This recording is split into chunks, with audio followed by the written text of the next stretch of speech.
el fondo mayor para la producción de películas es a través de incentivos fiscales, que es un fondo de aproximadamente 60 millones de dólares por año. Esto ha creado una zona de confort con muchos de los productores que entran a hacer cine para vivir del cine y no para vivir con el cine. Sabemos que es una problemática muy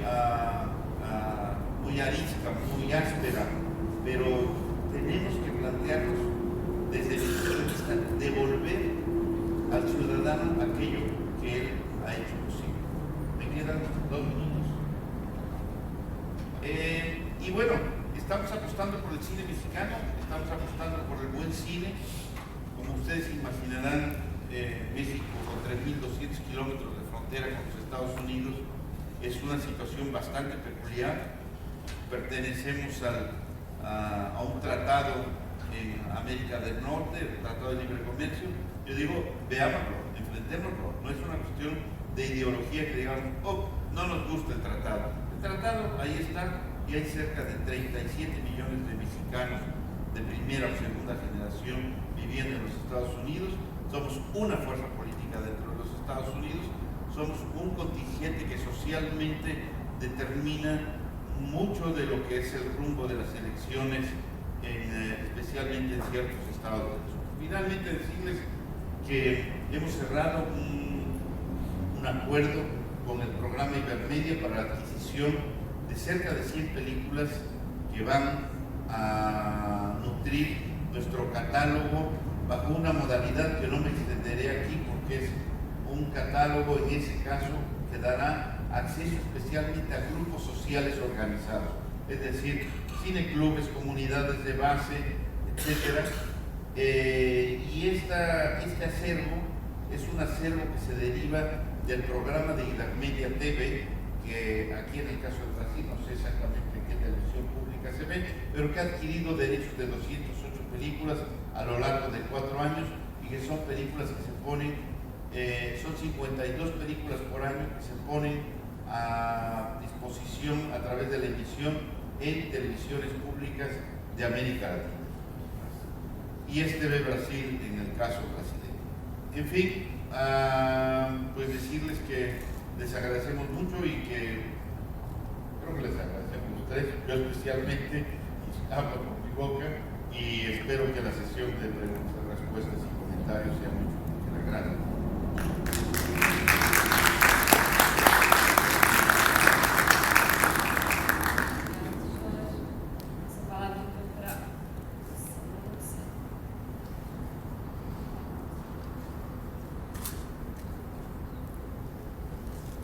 Eu vou falar sobre a TAL, Televisão América Latina.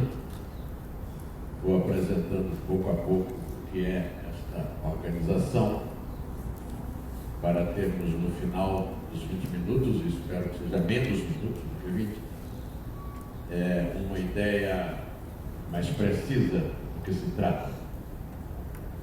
A TAL começou há cerca de 11 anos, começou a ser gerada cerca de 11 anos, por um grupo de pessoas interessadas primordialmente em montar um pequeno canal de televisão. Mas nesse trabalho de como se monta um canal de televisão, como se consegue os conteúdos para um pequeno canal de televisão, um canal regional, etc., eles foram introduzidos em um universo que, na verdade, era um universo em formação, um universo que ainda não havia se mostrado como tal, que era o da distribuição de conteúdos televisivos na televisão pública. Essas pessoas são os pernambucanos, entre eles os primeiros criadores da TAL, que é o Roberto Viana, a Madu Viana e o Fernando Nogueira, todos de Pernambuco, começaram a frequentar festivais de cinema e basicamente festivais de televisão na América Latina e se deram conta que não havia nenhum diálogo entre os distintos canais da televisão pública no continente. Não havia, evidentemente, nenhum processo, nenhum projeto, nenhuma atividade de distribuição de conteúdos entre esses canais e, o que é mais grave, não havia nenhum diálogo entre os canais de televisão pública. Havia, sim, algum tipo de relação em canais existentes no mesmo país, mesmo assim de uma maneira muito precária, como, por exemplo, no Brasil, as TVEs, ou seja, as TVs educativas, de alguma maneira se comunicavam, mas de uma maneira muito precária, como eu disse, mas não havia nenhum diálogo, absolutamente nenhum diálogo entre emissoras de televisão de países diferentes no mesmo continente. A partir daí, se pensou nesta organização, e logo depois seria tal, Televisão América Latina, a partir da cultura da cooperação, a cultura da colaboração.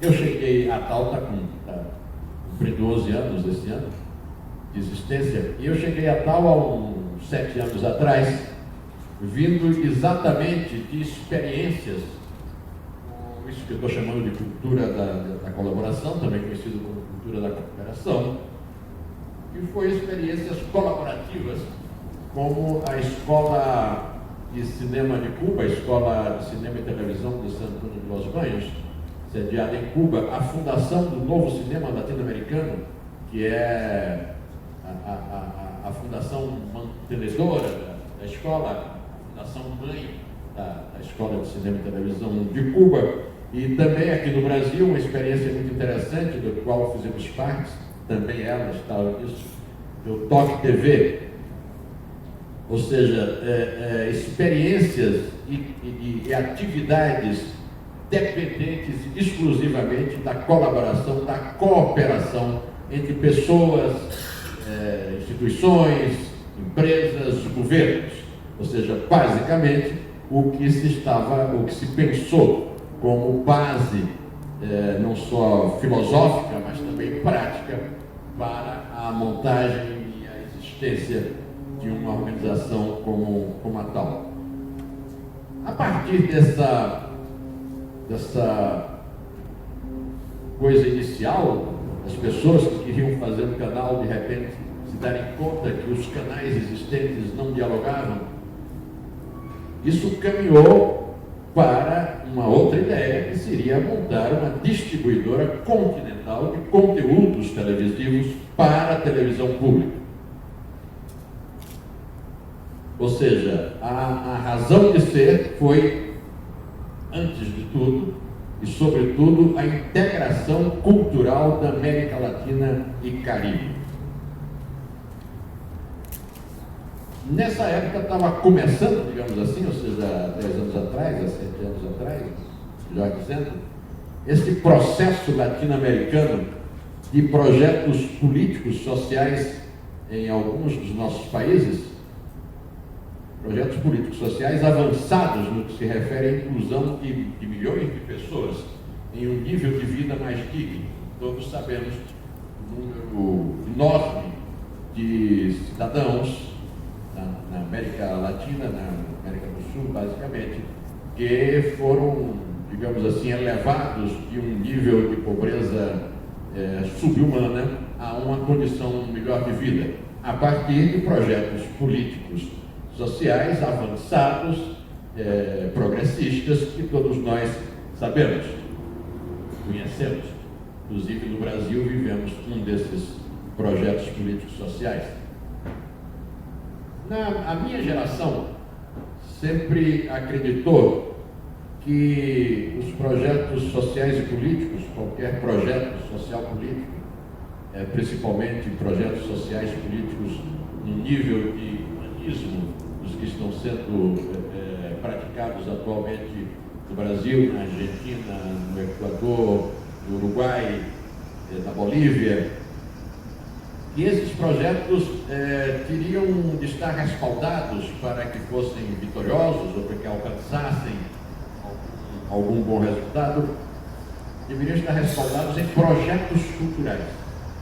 em uma relação entre nossos países, nossos povos, nossas culturas, em um diapasão cultural, e não apenas em um diapasão político ou em um diapasão político-social. A partir disso, ou seja, desses pontos de vista, digamos assim, e também dessa constatação de uma necessidade de diálogo entre os distintos canais públicos do continente, surgiu a TAL, que é uma empresa e uma dinâmica também muito enxuta, apesar da complexidade das operações que tem de fazer. E vocês verão que tipo de complexidade é essa quando eu apresentar aqui na tela um PowerPoint sobre a TAL com alguns números. Ou seja, é uma empresa, como eu disse, uma dinâmica muito enxuta. Há uma sede administrativa e técnica aqui na cidade de São Paulo e escritórios. Esses escritórios não passam, na verdade, de uma sala com 2 pessoas e alguma tecnologia avançada, evidentemente, em Buenos Aires, em Montevideo e em Guadalajara, no México.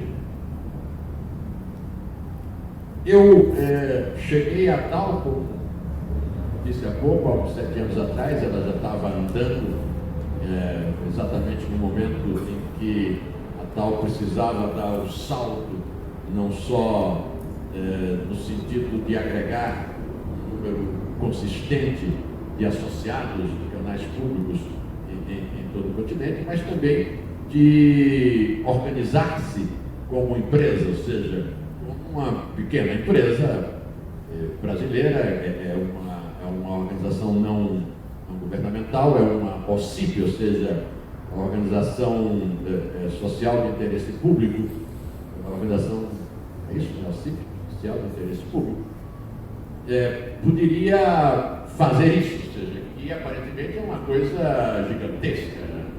Atualmente a rede TAL é composta, como veremos em seguida, por mais de 300 canais em todo o continente. Eu, da minha parte,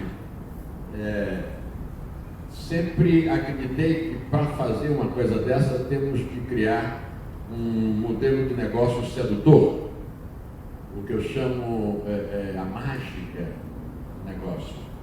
E cito, por exemplo, uma experiência que eu já mencionei aqui, de onde eu vinha, né, que é o Toque TV. Qual é a grande mágica do Toque TV? Porque que o Toque TV teve um sucesso enorme e a partir do Toque TV brasileiro foram criados o Toque TV latino-americano, o Toque TV de língua portuguesa, e existem outras tentativas em outros países também de se montar Toque TVs nacionais, como na Colômbia, por exemplo, porque esse sucesso de um projeto que é a realização de documentários por produtores independentes para uma exibição em vários canais do país, no caso do Doc TV latino-americano, em vários canais públicos de vários países, como também no caso do Doc TV de língua portuguesa.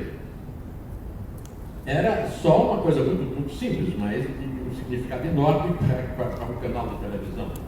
É que para pertencer, para fazer parte, para participar do Doc TV, o canal de televisão tem de participar na produção de um capítulo, ou de um episódio, ou de um documentário, digamos, em 20% do custo desse documentário.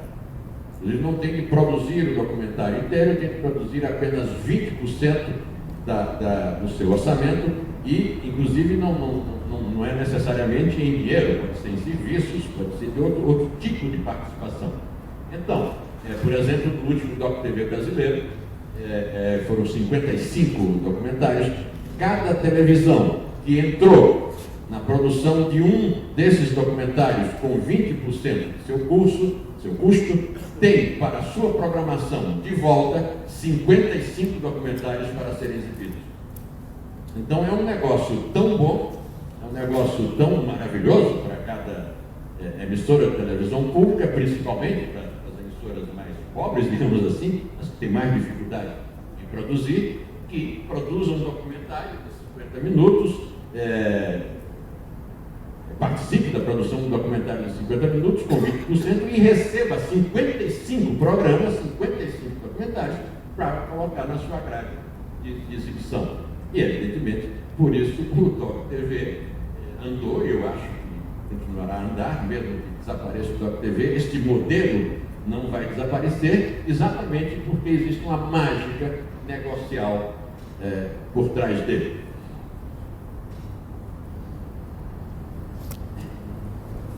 Qual é a mágica negocial da tal? Qual é a mágica do negócio da tal? Eu sempre faço uma imagem, crio uma imagem para explicar o que é a tal, como funciona a tal, uma metáfora, evidentemente, mas é uma metáfora que reflete com exatidão o que é a prática da tal. É como uma caixa de conteúdos televisivos no espaço cibernético, como storage, ou seja, uma caixa que está aí cheia de conteúdos para a televisão. Como se enche essa caixa?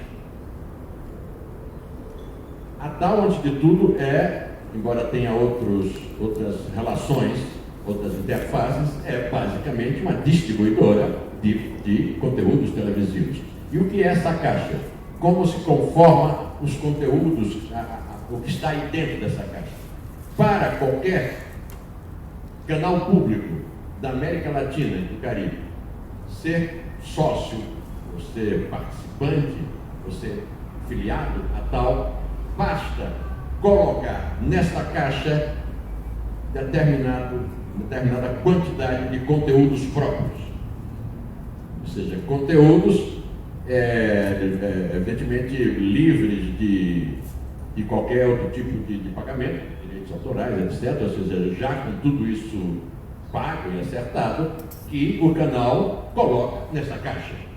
E no momento em que coloca um conteúdo nessa caixa, ou mais de um conteúdo, seja um documentário, seja uma série documental, seja animação, qualquer coisa, tem direito a usar na sua programação tudo que está nessa caixa.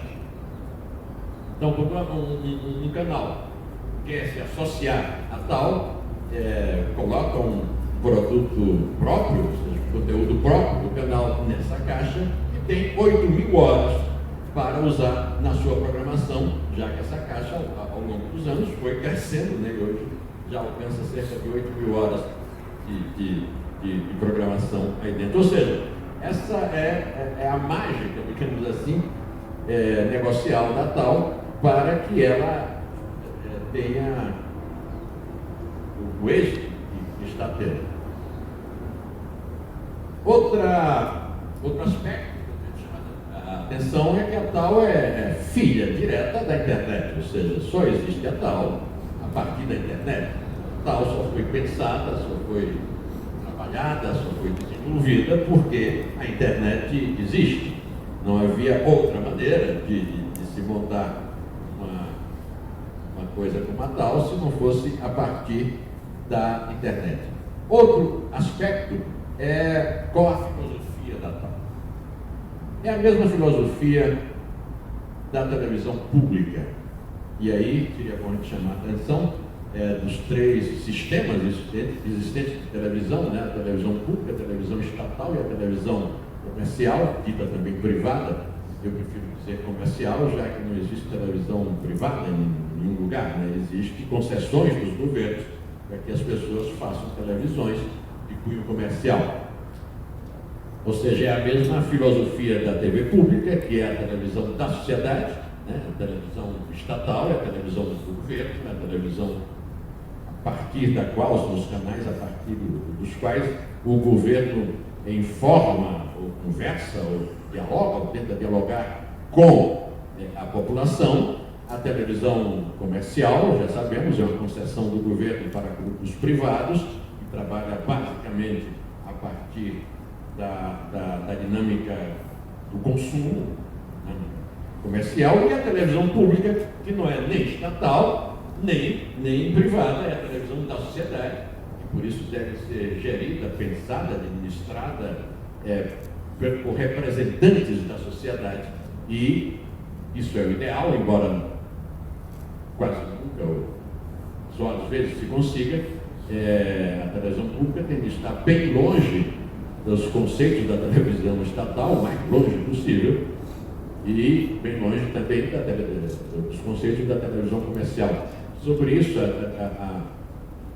o entendimento dos governos sobre o que é uma televisão pública, tem uma frase, um exemplo muito interessante aqui de São Paulo, do ex-governador Mário Covas, quando ele começou a ser governador, nos seus primeiros dias, e as pessoas estavam explicando o que era a televisão pública.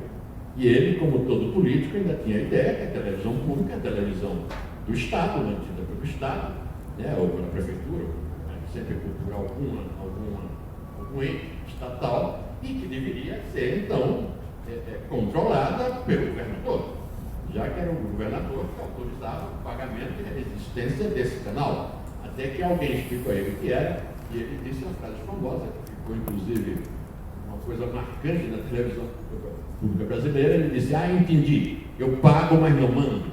Exatamente, o governo paga, mas não pode mandar na televisão pública, senão ela deixa de ser televisão pública.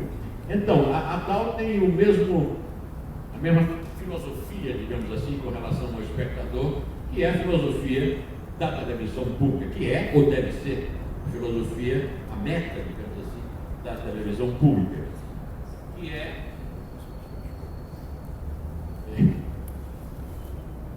que é dirigir-se não ao espectador consumidor, que é o espectador mais comum, que é o espectador da televisão comercial, da televisão privada, mas sim o espectador cidadão, ou seja, espectador que tenha não só uma recepção, mas também uma resposta à televisão bem diferente do que é o espectador consumidor. Bom, me faltam só 2 minutos, eu não sei se alcançamos, Vivi, apresentar um pouco os números, ou se você nos dá essa licença. Isso começa com uma vinheta e um promocional da sala, em seguida com os números que eu queria apresentar a vocês.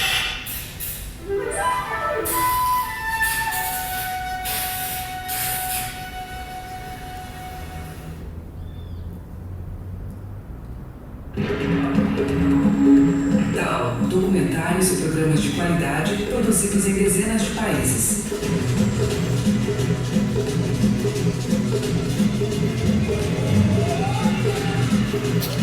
Tal, nosso ponto de encontro.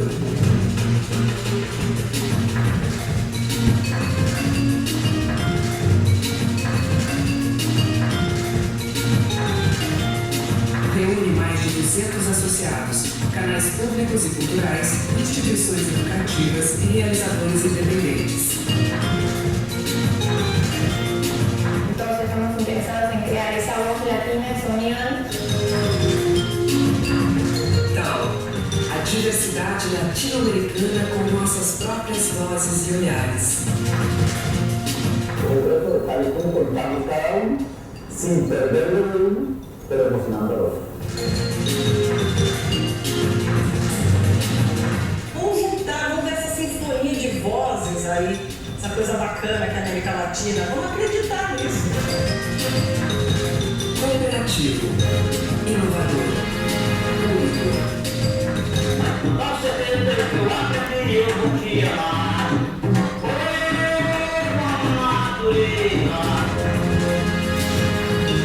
Tal, trabalho coletivo para revelar e aproximar a América Latina. Tal, Televisão América Latina. E vamos às informações, Vivi.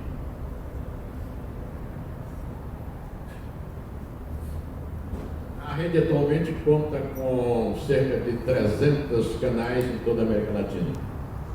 Ou seja, é um número que é a nossa meta, exatamente, chegar entre 250 e 300 canais. Essa meta já foi alcançada e, claro, a meta agora mudou. Vamos ver se alcançamos 400 canais. porque durante esses últimos 6 anos, muitos novos canais, principalmente na Argentina, canais públicos apareceram e temos de contar também com eles. Mas a meta era exatamente chegar entre 250 e 300 canais associados dos 10 anos da existência da TAL, e conseguimos. Seguinte, essas são as TVs associadas em cada país, não precisa ler. Inclusive, isso pode ser encontrado facilmente na internet, na página, no site da TAL, tal.tv, é só isso. Seguinte, esse é um outro aspecto da TAL que é bem interessante para conhecimento de vocês, é que além dos 280 canais associados na América Latina e Caribe, ou seja, no nosso continente, a TAL tem uma relação com outras redes em outros continentes que não fazem parte exatamente da rede TAL, no sentido inclusive de coproduções, etc., que é outro aspecto que a gente pode ver, mas que são redes reprodutoras dos conteúdos da TAL. Principalmente a Glomex, a Global Exchange, que é uma espécie de rede de redes na Europa. Além aí está o desenho, digamos assim, da Glomex, que além da TAL, conta com a RAI da Itália e com todos os membros da rede Nordvision dos países nórdicos, e também os membros da ETNO, que é outra rede europeia, com os países que ali estão, ou seja, os países balcânicos e alguns outros países. Essas redes também exibem os conteúdos da TAL na Europa. Seguinte. Isso é mais ou menos o que eu já disse, ou seja, qual o valor do trabalho associativo, o diálogo cultural e fortalecimento da programação, diversidade e aumento da capacidade de produção, a identidade individual em função de um pertencimento, digamos assim, coletivo, a sustentabilidade e fortalecimento territorial, ou seja, estamos falando do continente latino-americano, o espaço da cidadania latino-americana. A gente fala muito em cidadania de cada país, né? Temos de pensar também na cidadania continental e valorizar o senso de reciprocidade e capacidade operacional de nossos países e dos nossos sistemas de televisão. A cultura, esse é o cenário que trabalhamos, né? As rápidas transformações da nossa atualidade.